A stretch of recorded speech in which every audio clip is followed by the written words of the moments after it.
ओम शांति। 31 अक्टूबर 2020 की साकार मुरली। बाबा कहते, मीठे बच्चे, तुम्हारा फर्ज है सबको स्थायी सुख और शांति का रास्ता बताना। शांति में रहो और शांति की बख्शिश इनाम दो। प्रश्न: किस गुह्य राज को समझने के लिए बेहद की बुद्धि चाहिए? उत्तर: बाबा कहते, ड्रामा की जो सीन जिस समय चलनी है उस समय ही चलेगी। इसकी एक्यूरेट आयु है। बाप भी अपने एक्यूरेट टाइम पर आते हैं। इसमें 1 सेकंड का भी फर्क नहीं पड़ सकता है। पूरे 5000 वर्ष के बाद बाप आकर प्रवेश करते हैं। यह गुह्य राज समझने के लिए बेहद की बुद्धि चाहिए। गीत: बदल जाए दुनिया न बदलेंगे हम। ओम शांति। बाबा कहते, रूहानी बच्चों प्रति रूहानी बाप बैठ समझाते हैं, बच्चों को रास्ता बताते हैं शांति धाम और सुख धाम का। इस समय सब मनुष्य विश्व में शांति चाहते हैं। हर एक इंडिविजुअल भी चाहते हैं और विश्व में शांति भी चाहते हैं। हर एक कहते हैं मन की शांति चाहिए। अब वह भी कहाँ से मिल सकती है? शांति का सागर तो बाप ही है, जिससे वर्षा मिल सकता है। इंडिविजुअल भी मिलता है, होलसेल में भी मिलता है, यानी सबको मिलता है। जो बच्चे पढ़ते हैं समझ सकते हैं। हम शांति का वर्षा लेने अपना भी पुरुषार्थ करते हैं, औरों को रास्ता बताते हैं। विश्व में शांति तो होनी ही है, चाहे कोई वर्षा लेने आए व ना आए। बच्चों का फर्ज है सब बच्चों को शांति देना है। यह समझ नहीं सकते 2-4 को वर्षा मिलने से क्या होगा। कोई को रास्ता बताया जाता है, परंतु निश्चय न होने कारण दूसरों को आप समान बना नहीं सकते। जो निश्चय बुद्धि हैं वह समझते हैं बाबा से हमको वर मिल रहा है, वरदान देते हैं ना। आयुष्मान भव, धनवान भव भी कहते हैं। सिर्फ कहने से तो आशीर्वाद नहीं मिल सकती। आशीर्वाद मांगते हैं तो उनको समझाया जाता है। तुमको शांति चाहिए तो ऐसे पुरुषार्थ करो, मेहनत से सब कुछ मिलेगा। भक्ति मार्ग में कितनी आशीर्वाद लेते हैं। माँ बाप, टीचर, गुरु आदि सबसे मांगते हैं हम सुखी और शांत रहें, परंतु रह नहीं सकते क्योंकि इतने ढेर मनुष्य हैं।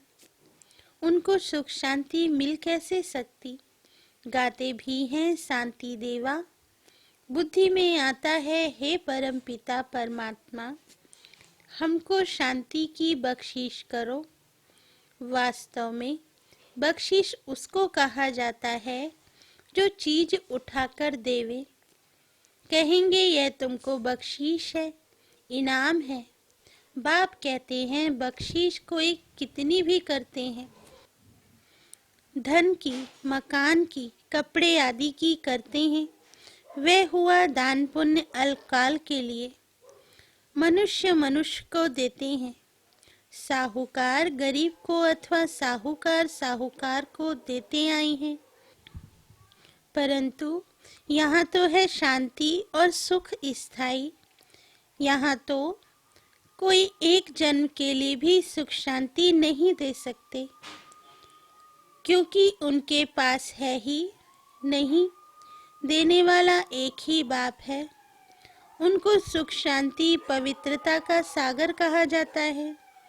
ऊंच से ऊंच भगवान की महिमा गाई जाती है। समझते हैं उनसे ही शांति मिलेगी।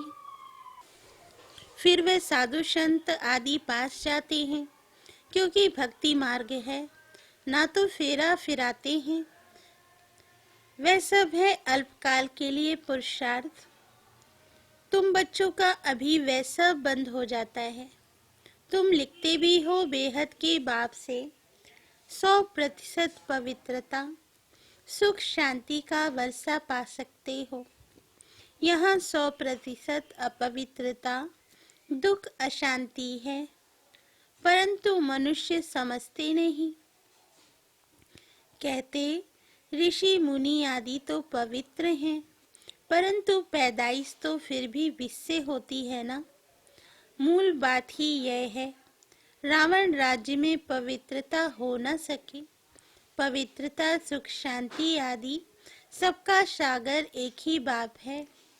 बाबा कहते, तुम जानते हो हमको शिव बाबा से 21 जन्म अर्थात आधा कल्प 2500 वर्ष के लिए वर्षा मिलता है, 2500 वर्ष के लिए वर्षा मिलता है।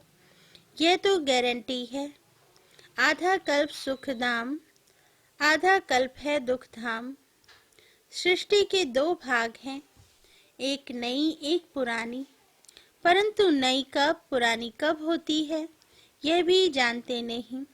झाड़ की आयु इतनी एक्यूरेट बता ना सकी। बाबा कहते, अभी बाप द्वारा तुम इस झाड़ को जानते हो। ये 5000 वर्ष का पुराना झाड़ है। इनकी एक्यूरेट आयु का तुमको पता है। और जो झाड़ होते हैं उनकी आयु का किसको पता नहीं होता है। अंदाज बता देते हैं। तूफान आया, झाड़ गिरा, आयु पूरी हो गई। मनुष्यों का भी अचानक मौत होता रहता है। इस बेहद के झाड़ की आयु पूरे 5000 वर्ष है। इसमें एक दिन ना कम ना जास्ती हो सकता है। यह बना बनाया झाड़ है, इसमें फर्क नहीं पड़ सकता।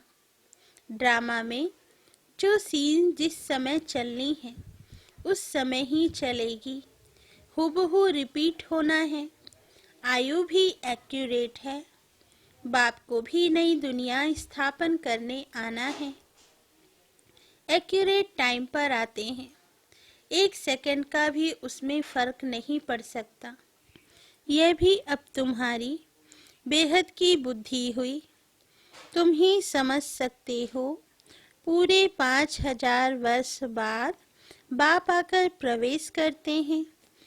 इसलिए शिवरात्रि कहते हैं। कृष्ण के लिए जन्माष्टमी कहते हैं। शिव की जन्माष्टमी नहीं कहते, शिव की रात्रि कहते हैं। क्योंकि अगर जन्म हो तो फिर मौत भी हो। मनुष्यों का जन्मदिन नहीं कहेंगे। शिव के लिए हमेशा शिवरात्रि कहते हैं। दुनिया में इन बातों का कुछ भी पता नहीं। तुम समझते हो शिवरात्रि क्यों कहते हैं, जन्माष्टमी क्यों नहीं कहते। उनका जन्म दिव्य अलौकिक है, जो और कोई का हो नहीं सकता। यह कोई जानते नहीं। शिव बाबा कब कैसे आते हैं, शिवरात्रि का अर्थ क्या है, तुम ही जानते हो। यह है बेहद की रात। भक्ति की रात पूरी हो दिन होता है। ब्रह्मा की रात और दिन तो फिर ब्राह्मणों का भी हुआ। एक ब्रह्मा का खेल थोड़े ही चलता है। बाबा कहते, अब तुम जानते हो, अब दिन शुरू होना है।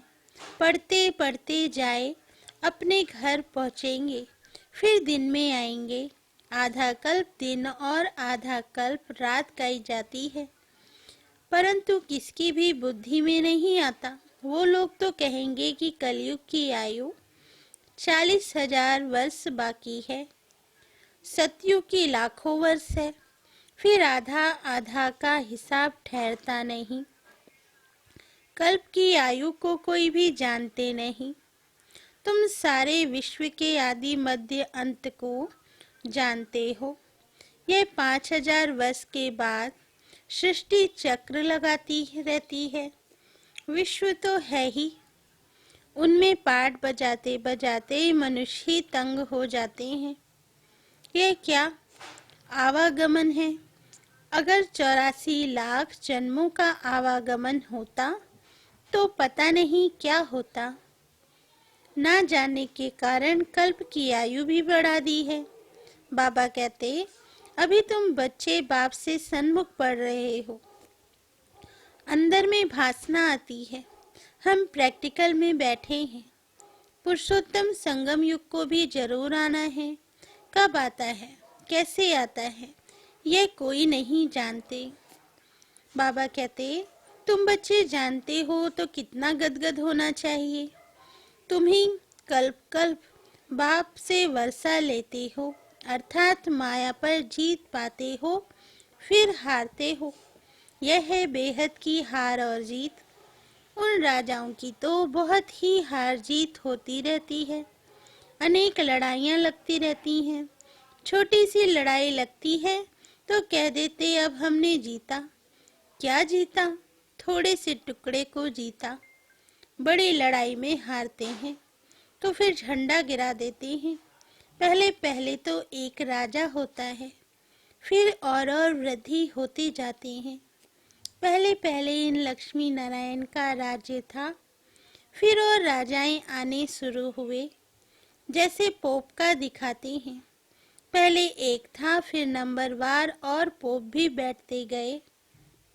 किसकी मृत्यु का तो ठिकाना ही नहीं है ना। बाबा कहते, तुम बच्चे जानते हो, हमको बाबा अमर बना रहे हैं, अमरपुरी का मालिक बना रहे हैं। कितनी खुशी होनी चाहिए। यह है मृत्यु लोक, वह है अमर लोक। इन बातों को नया कोई समझ न सके, उनको मजा नहीं आएगा जितना पुरानों को आएगा। दिन प्रतिदिन वृद्धि को पाते रहते हैं, निश्चय पक्का हो जाता है। इसमें सहनशीलता भी बहुत होनी चाहिए। यह तो आसरी दुनिया है, दुख देने में देरी नहीं करते। तुम्हारी आत्मा कहती है हम अभी बाबा की श्रीमत पर चल रहे हैं। हम संगम युग पर हैं, बाकी सब कलयुग में हैं। हम अभी पुरुषोत्तम बन रहे हैं। पुरुषों में उत्तम पुरुष पढ़ाई से ही बनते हैं। पढ़ाई से ही चीफ जस्टिस आदि बनते हैं ना। तुमको बाप पढ़ाते हैं। इस पढ़ाई से ही अपने पुरुषार्थ अनुसार पद पाते हो। जितना जो पढ़ेंगे उतना ग्रेड मिलेगी। इसमें राजाई की ग्रेड है, वैसे उस पढ़ाई में राजाई की ग्रेड नहीं होती। बाबा कहते, तुम जानते हो हम राजाओं का राजा बन रहे हैं, तो अंदर में कितनी खुशी होनी चाहिए। हम डबल सिरताज बहुत ऊंच बनते हैं। भगवान बाप हमको पढ़ाते हैं। कभी कोई समझ न सके कि निराकार बाप कैसे आकर पढ़ाते हैं। मनुष्य पुकारते भी हैं, हे पतित पावन, आकर हमको पावन बनाओ, फिर भी पावन बनते नहीं। बाप कहते हैं काम महाशत्रु है। तुम एक तरफ पुकारते हो कि पतित पावन आओ, अब मैं आया हूँ, कहता हूँ बच्चे पतित पना छोड़ दो, तो तुम छोड़ते क्यों नहीं। ऐसे थोड़े ही बाप तुमको पावन बनाए और तुम पतित बनते रहो। ढेर ऐसे पतित बनते हैं। कोई सत्य बताते हैं, बाबा ये भूल हो गई। बाबा कहते हैं कोई भी पाप कर्म हो जाए तो फौरन बताओ। कोई सच कोई झूठ बोलते हैं, कौन पूछते हैं। मैं थोड़े ही एक एक के अंदर को बैठ जानूंगा, यह तो हो ना सके। मैं आता ही हूँ सिर्फ राय देने। पावन नहीं बनेंगे तो तुम्हारा ही नुकसान है। मेहनत कर पावन से फिर पतित बन जाएंगे तो की कमाई चट्ट हो जाएगी। लज्जा आएगी, हम खुद ही पतित बन पड़े हैं, फिर दूसरे को कैसे कहेंगे कि पावन बनो। अंदर खाएगा कि हमने कितना फरमान का उल्लंघन किया। यहाँ तुम बाप से डायरेक्ट प्रतिज्ञा करते हो, जानते हो बाबा हमको सुखधाम शांति धाम का मालिक बना रहे हैं, हाजिर नाजिर हैं, हम उनके सन्मुख बैठे हैं। इनमें पहले ये नॉलेज थोड़े ही थी, ना कोई गुरु ही था जिसने नॉलेज दी। अगर गुरु होता तो सिर्फ एक को ज्ञान देंगे क्या? गुरुओं के फॉलोअर्स तो बहुत होते हैं ना, एक थोड़े ही होगा। ये समझने की बातें हैं ना।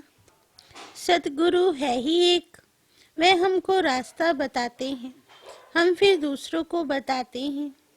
तुम सबको कहते हो बाप को याद करो, बस ऊंच से ऊंच बाप को याद करने से ही ऊंच पद मिलेगा। तुम राजाओं के राजा बनते हो, तुम्हारे पास अनगिनत धन होगा, तुम अपनी झोली भरते हो ना। तुम जानते हो बाबा हमारी झोली खूब भर रहे हैं। कहते हैं कुबेर के पास बहुत धन था, वास्तव में तुम हर एक कुबेर हो। तुमको वैकुंठ रूपी खजाना मिल जाता है।